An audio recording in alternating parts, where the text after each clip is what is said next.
পুরো মধ্যপ্রাচ্য জুড়ে বাজছে তৃতীয় বিশ্বযুদ্ধের দামামা। একদিকে হামাস, হুতি, হিজবুল্লাহ, ইরান, অন্যদিকে ইসরায়েল ও আমেরিকা। তবে এবার আর ইসরায়েল ও হামাসের যুদ্ধ নয়, বেঁধে যেতে পারে ইসরায়েল ও ইরানের যুদ্ধ।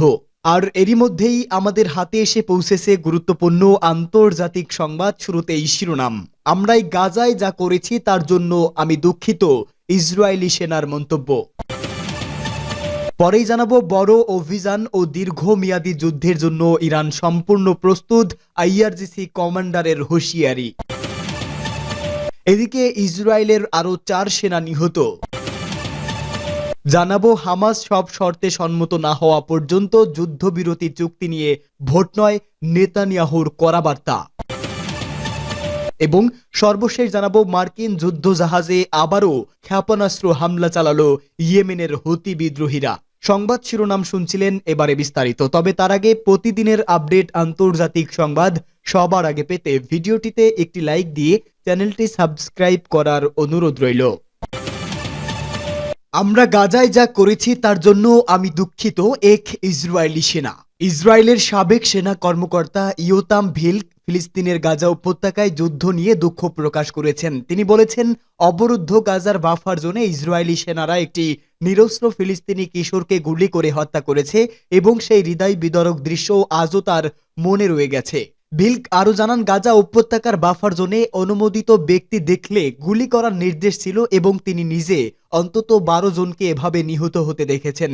তবে এই কিশোরের হত্যার দৃশ্য তাকে সবচেয়ে বেশি ত্বরিত করেছে।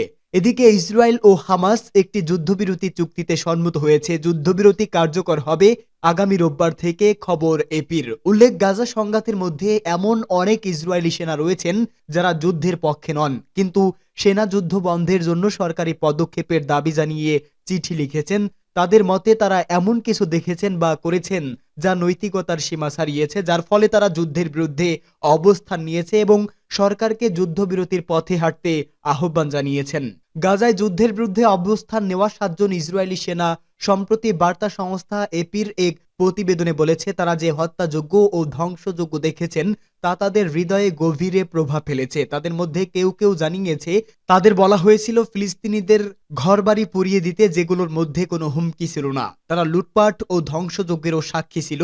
সোল্ডার্স ফর দ্য হোস্টেজ নামক একটি গ্রুপ গঠন করেছে ইসরায়েলের সাবেক সেনারা, যারা গাজায় যুদ্ধ বন্ধের আহ্বান জানিয়ে চিঠি দিয়েছেন।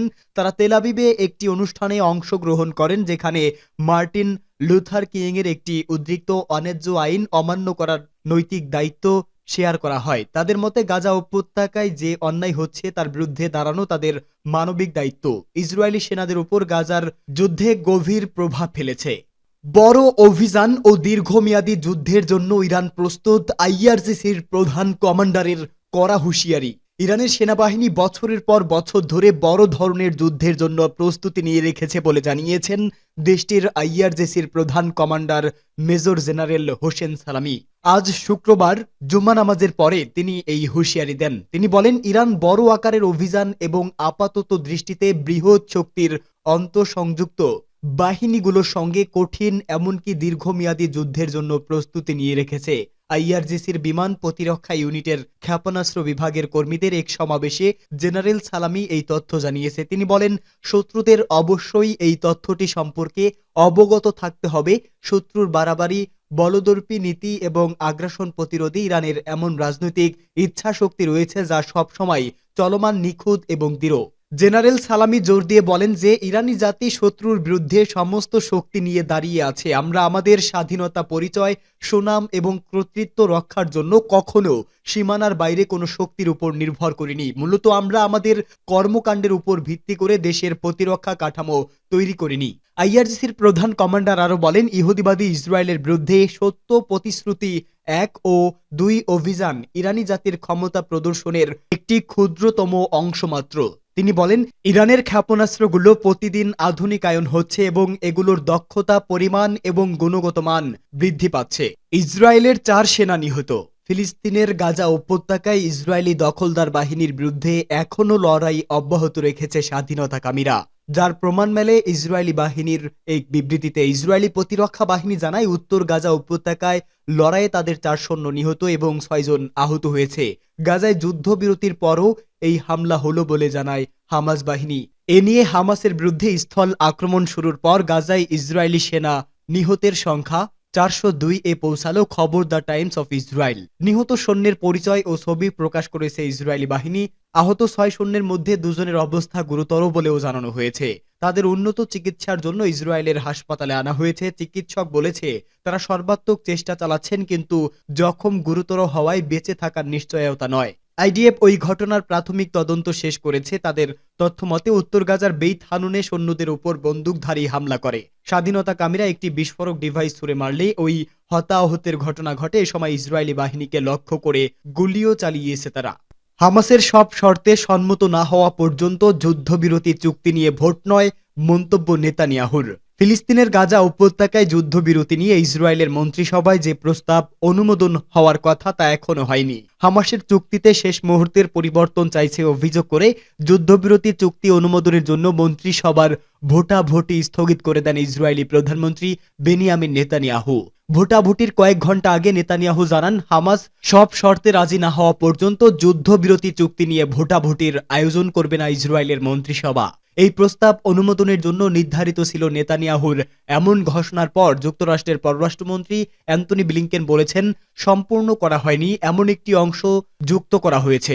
পরিকল্পনা অনুসারে আগামী রবিবার থেকে যুদ্ধবিরতি চুক্তি কার্যকর হওয়ার ব্যাপারে তিনি আত্মবিশ্বাসী। কাতারের প্রধানমন্ত্রী শেখ মোহাম্মদ বিন আব্দুর রহমান বিন জসিম আল থানি দোহায় ইসরায়েল ও হামাসের মধ্যে যুদ্ধবিরতি চুক্তির আনুষ্ঠানিক ঘোষণা দেন। পরে যুক্তরাষ্ট্রের প্রেসিডেন্ট জো বাইডেন আলাদাভাবে যুদ্ধবিরতির কথা নিশ্চিত করেন। দেশটির নবনির্বাচিত প্রেসিডেন্ট ডোনাল্ড ট্রাম্প যুদ্ধবিরতি নিয়ে সামাজিক যোগাযোগ মাধ্যমে একাধিক পোস্ট করেছেন। ইসরায়েল ও হামাসের মধ্যে 15 মাস পর হওয়া এই যুদ্ধবিরতিতে মূল মধ্যস্থতাকারী ছিলেন যুক্তরাষ্ট্র, কাতার ও মিশর। মার্কিন যুদ্ধজাহাজে আবারও ক্ষেপণাস্ত্র হামলা হুতি বিদ্রোহীদের। যুক্তরাষ্ট্রের একটি ডেস্ট্রয়ার যুদ্ধজাহাজ এবং 3টি সরবরাহ জাহাজের ওপর ক্ষেপণাস্ত্র ও ড্রোন দিয়ে হামলা চালিয়েছে ইয়েমেনের হুতি আনসারুল্লাহর যোদ্ধারা। ইয়েমেনি সামরিক বাহিনীর মুখপাত্র ব্রিগেডিয়ার জেনারেল ইয়াহিয়া সারি জুম্মার নামাজ পর এক বিবৃতিতে এই তথ্য জানান। খবর আনাদুলু এজেন্সির। ইয়েমেনি সামরিক বাহিনীর মুখপাত্র বলেছেন, আরব সাগর এবং ইডেন উপসাগরে অবস্থানরত মার্কিন এই জাহাজগুলোতে হামলা চালানো হয়েছে। এই অভিযানে ইয়েমেনের নৌবাহিনীর ড্রোন ও ক্ষেপণাস্ত্র ইউনিট অংশ নিয়েছে।